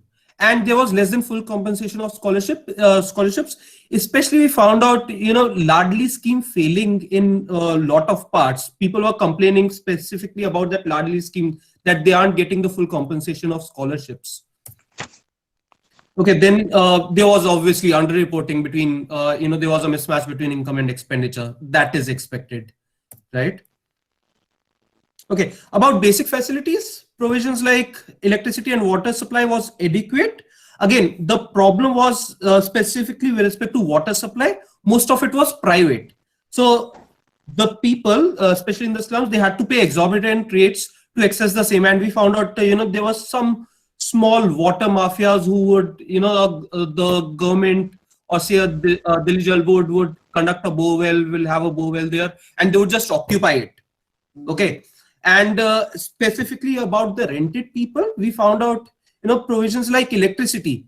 The owners of the house, they were charging twice the rate of the electricity that was there at that time. Okay, so which is obviously illegal. All right, analysis about methodology and model. So for vulnerability, we need panel data. Okay, but all we have is cross-sectional data because vulnerability, so we need to look at 2 time periods, right? But we have cross-sectional data. So we use the analysis or methodology as suggested by Chaudhary and Jalan. They have looked at, the same paper with respect to Bangladesh, and there is one with respect to Ghana as well. All right, so Chaudhary and Jalan looked at, vulnerability in Bangladesh. So we have a dependent variable, which is nothing but per capita consumption expenditure. Independent variables were nothing but household characteristics. And we'll estimate this equation, log of CH is equals to XH beta plus EH. All right. Yeah. Okay. So what we did was initially per capita consumption was regressed on household characteristics. The data by nature was found to suffer from heteroscedasticity, obviously. So the Fgls was used instead of OLS, right, to get consistent and efficient coefficients. I think when I use the cursor, there's some issue.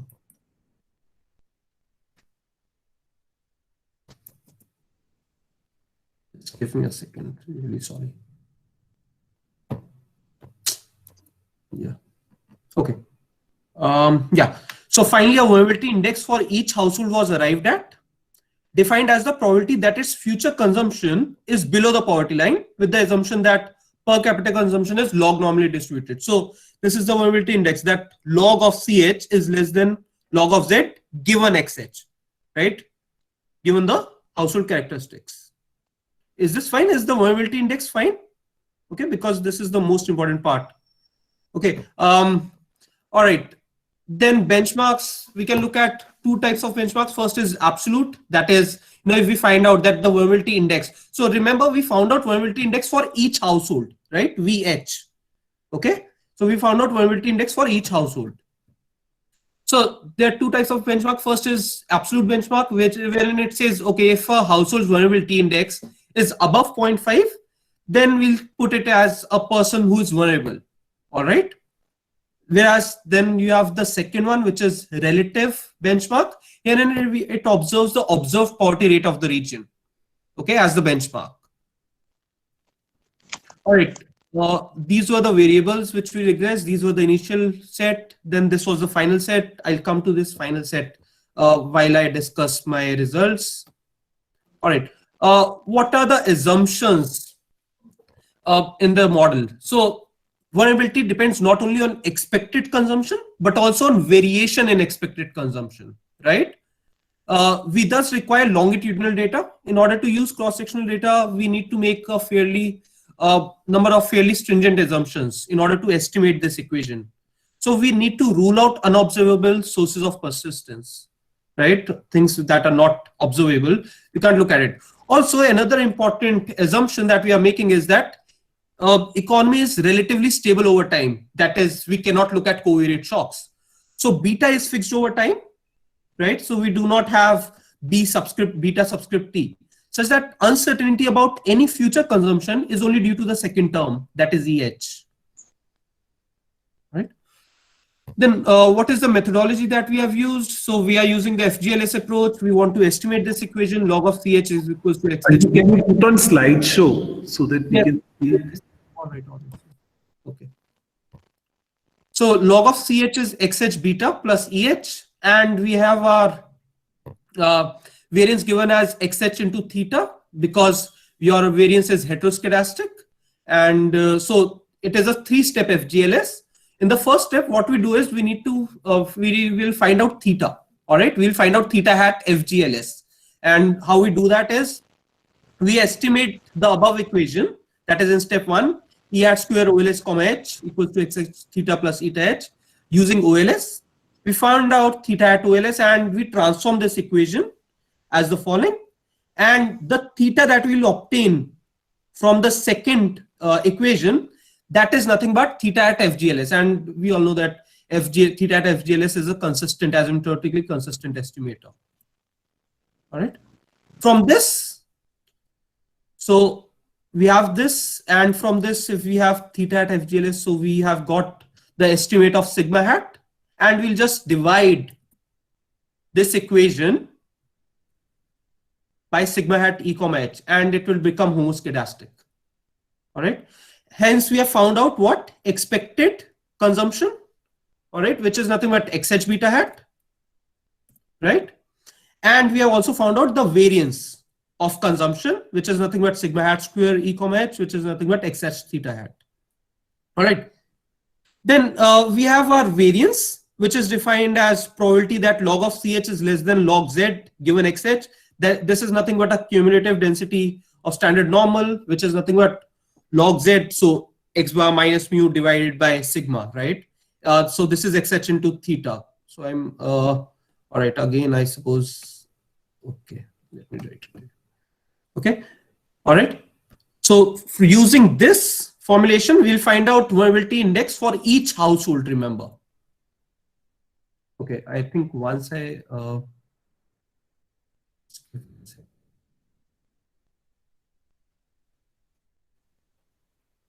okay, yeah. Okay, yes. So these are the regression results. So regression results. So my dependent variable is log of per capita consumption, log of CH is equals to XH beta. So we see that, you know, age of H square and so on, religion, religion dummy on Hindu. There we find out a positive coefficient. So this is a dummy. Type of wall again is a dummy, right? Kacha house, pakka house, and so on. Type of low type assets, high type assets. Now daily contract wages. So a person who is on a daily or weekly contract, his log of per capita consumption is lower. All right. Vaccination per capita. Then you have insurance. Insurance also affects your vulnerability.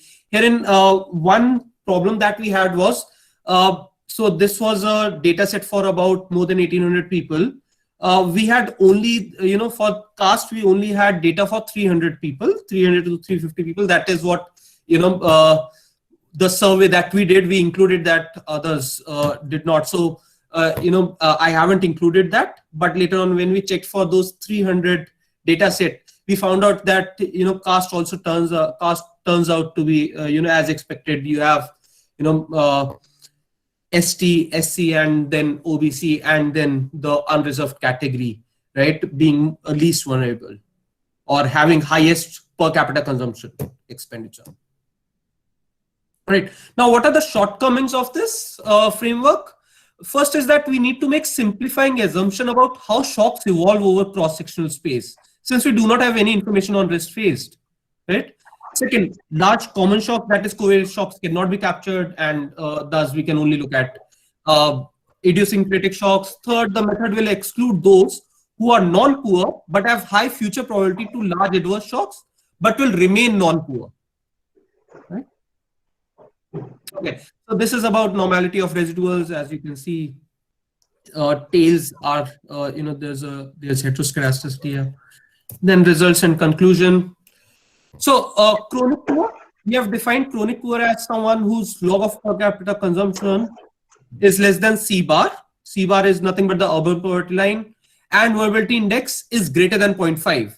So this person, one who is chronic poor, doesn't only have less, not only poor, but his vulnerability is also high, is also greater than 0.5, and expected per capita consumption is less than C bar. Transient poor is someone whose log of per capita consumption is less than C bar, but expected consumption, future expected consumption is greater than C bar. So we find out that 2.15% of people who are chronic poor, 10.2 were transient poor, so total poor were 12.45. Then we have highly vulnerable non-poor. So they have consumption greater than poverty line, but their vulnerability index is greater than 0.5. Then we have highly vulnerable group. Pardon? Yeah. And then if we look at relative vulnerability, so relative vulnerability in Delhi at that time was 92%. Okay, the poverty rate that was there in Delhi. And we find out that there isn't much of a difference. I think that is in the next slide. Okay. There isn't much of a difference between vulnerability if we look at relative vulnerability or absolute vulnerability. Okay, it's 16.4 as compared to 17%. Few in-depth findings, we find out that, you know, percentage of vulnerable households with education level of highest earning member below primary was 25%, whereas all those who are relatively educated, the vulnerability index showed that it is only 14.3%. Job contracts, all those who had regular job contracts, their vulnerability index was 3.35%, whereas daily and weekly job contracts, their vulnerability of 13%. Vulnerability index was 13%. Okay. Conclusions, the results clearly give thrust to the fact that there doesn't exist much difference between the percentage of vulnerable households which are poor and the ones which are non-poor. Okay, and second point I've already discussed, that vulnerability is not very sensitive to the index chosen, whether absolute poverty or relative vulnerability. Okay, there isn't a stark difference between poverty rate and vulnerability rate in the sample. Okay, policy implications is that, look, government should focus on vulnerability and not only poverty. Okay, because if we are able to take care of vulnerable people, then we can, in a sense, tend to target people who we believe that whose future consumption is going to be low. Second, focus on jobs. Also focus on, as minimum wages. We have just looked at it, right? Focus on giving minimum wages to everyone. Third, look for specific long-term contracts. Finally, education. We need not even discuss it in not much detail, that how can education help in bringing people out of poverty, right? I believe, okay, so that's pretty much it. These are the references. I think I am on time. Yeah, so any comments or doubts that you might have? Thank you, Ankit. You're exactly on time. Good. Yeah. Can I call Dr. Apurva Gupta to say insight view about this? Dr. Yeah. Apurva Gupta. Thank you so much. Ankit, it's a very good paper. And just a quick question, have you started writing on your paper, or you are still in the process of writing your paper? No, so I'll tell you, we had written it down, and the problem is something else. So this was a college project that we did at Delhi School of Economics along with Anirban Shah, and we had drafted all of it down, and because of some issues, the paper is with one of the friends in the group. So that okay. Okay, so why I asked this question, because first of all, I didn't have access to your paper. I have only access to your slides. So whatever the points that I have, those are on the basis of the slides and the presentation that you have given. So whatever things that I'm now going to say, consider them to be as suggestions, constructive suggestions, and not as critical review of your paper. And when you are writing down, or when you are improving upon the writing portion of your paper, you can include all these things as far as possible. So the first thing is that you are, since you are looking at vulnerability, and you are saying that it's not just the poverty, but vulnerability is something that we also have to look about. So one thing which is important to note over here is that how is it going to differ from the people who are already poor and who are not poor. So one concept is observed, another concept is something which is predicted, which is it's going to be predicted in the future. And as you mentioned in your slides, that the people who are already poor, they will their chances of being vulnerable is higher than the people who are not poor. So that probability will actually differ. So this predicted probability will not just be based on the poverty line, but this probability will also be based on other factors, whether the person is poor or the person is not poor. Another thing, that the poverty that you are looking at over here is by the consumption poverty lines. But nowadays there is a complete concept of multidimensional poverty index. So why not look at those poverty lines? And let me tell you the areas that you have surveyed. I have gone through all these areas. So during my PhD and before that also in Delhi School of Economics, it's like almost 3 years of my life that I have spent on Delhi roads. So I have been to all these areas that you have surveyed. So this Bara Hindu Rao area and the opposite to it, the Chandrawal area, there are households, and almost there is an entire lane where the people, there are households where people have a television set, which is an LED TV, LCD TV, they have water pumps, they have refrigerator, they have washing machine, but they do not have toilets at their places. They go for public toilets. So is access to these household assets that can also capture poverty. So if you want, you can look into that as well. Another thing, that you, since you have focused on Roopnagar area, and then you are saying that it's most of the upper middle class.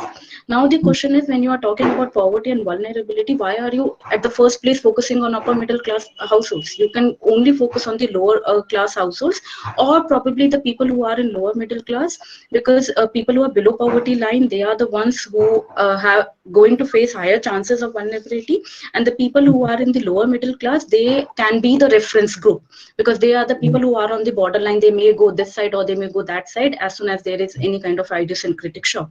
So it would be better if you have a small a sample out of the big sample where you focus only on the lower middle class people.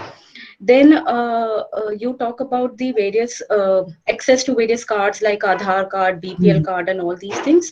So these are the cards which the people over here, since you mentioned that people do not have all these cards. So let me again clarify this thing, since I have done the survey over here, so I know a bit of these areas. Most of these areas include the people who reside in these areas are the migrant people. So they have all these cards, but they are the cards of their native places. They are these cards of their villages, not for Delhi cards. So probably that's why they do not have access to all these government facilities. And that's the same case, like you mentioned, the Ladli scheme. So I have also done a study on Ladli scheme, and that this was the major issue, that why Ladli was a failure, because the people do not have the residence proof of Delhi. Because one of the thing which was there is this residence thing, and the same thing was with the PDS thing. Then another important thing about when you're writing your paper, so this thing is something very important that you have to mention in detail. Like since you are measuring the ability to cope up with the shock, and you are saying that all your right hand side variables are the variables that are going to capture those things, whether the household has the ability to cope up those shocks. So just mention in your paper how any particular variable or why any particular variable is able to capture that shock. So to give you an example, if in a household the main earning member dies, suppose that earning member is a father, a household head. Now if the child is having, or if the son, since I work on gender, so I'm talking about the son rather than the daughter.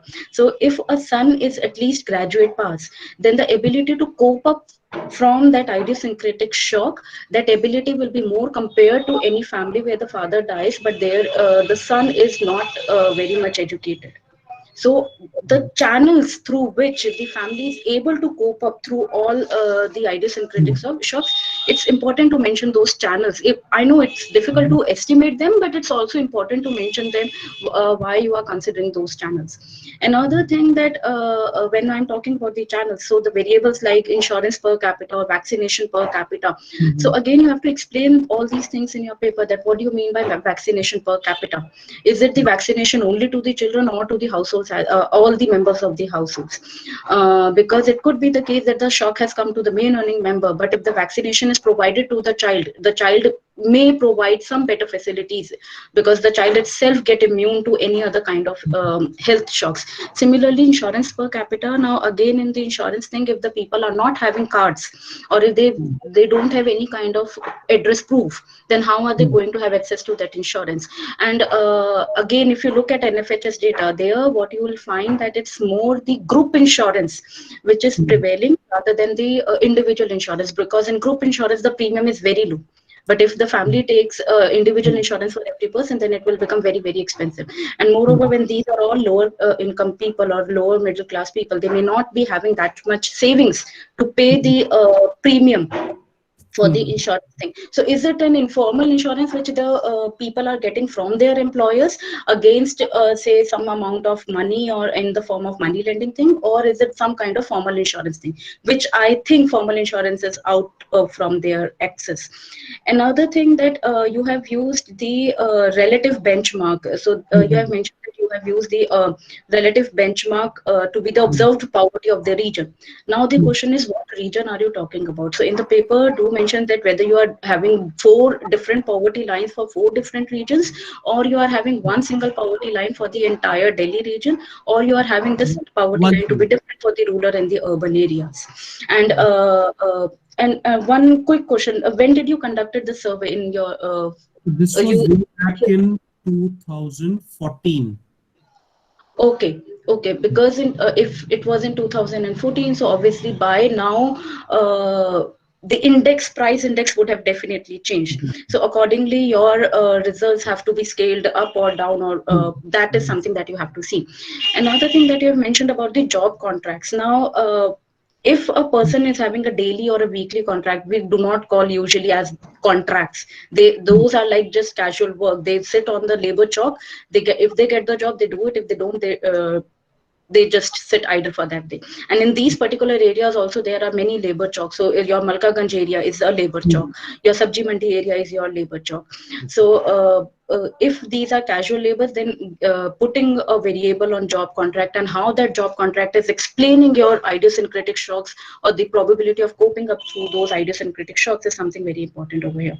Then about the water availability and the private players, again, as it was the case with public toilets, these people have access to water pumps which either they are illegal, or if one person has purchased then the other person are using that same water pump, or it is usually the public what do you call, public tap or public hand pump which people are using. So as far as exploitation from the private players providing water, I have a very big reason to worry about this, because all these areas, I do not think that they have any kind of private players as such.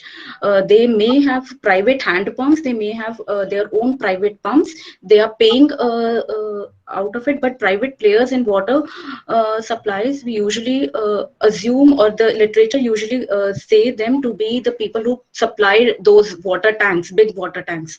And in none of these areas, water tanks are being supplied by the private players. So we saw here two things. First, there were private players who were supplying their private water. Plus, most of these private players were sort of, if we can call it, small level mafias, wherein if the government or say Delhi Jal Board does a borewell here, or uses a hand pump, they'll just capture that. Okay, yeah, that is a possibility. That is a possibility. So if the hand pump, which is a public thing, and the mafias are capturing them, that is possible. That is possible. That is fine. And then you said that idiosyncratic shock is the reason for vulnerability, and then you said that you have not been able to measure that properly in your analysis.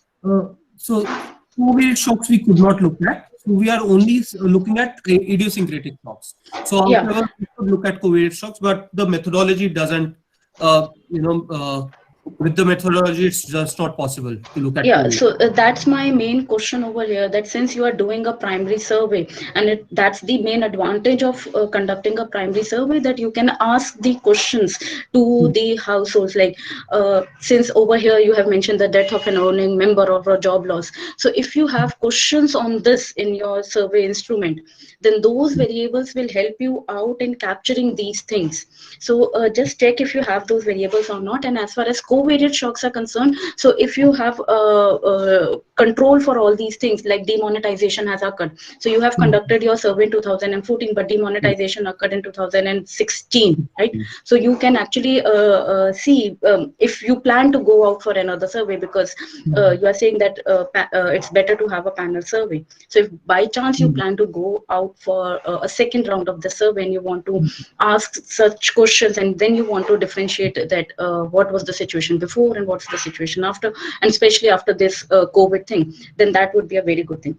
Another suggestion that I would like to give is that rather than this having just a simple regression where you are controlling for heteroscedasticity, just try that out. It's like I'm thinking aloud. You may have a two-stage process.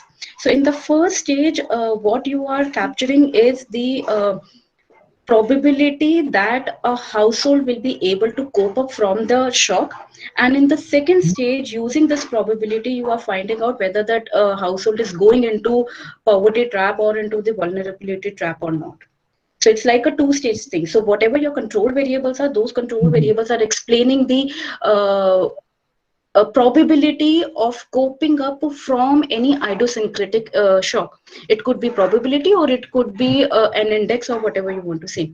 So your control variables or your education of the household member, or whatever variables you have, whether they have insurance or not, or what type of contracts they have, water availability, assets, and all those things, they are affecting their ability to cope up from that shock.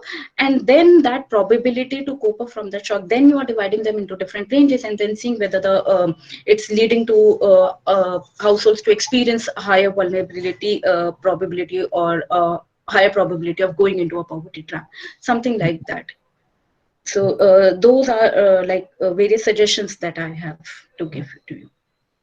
Thank you. Thank you. It's a good paper. Thank you. Yes, thank you, Dr. Apurva. The audience and then the departments, if you have any suggestions or questions, you please do ask.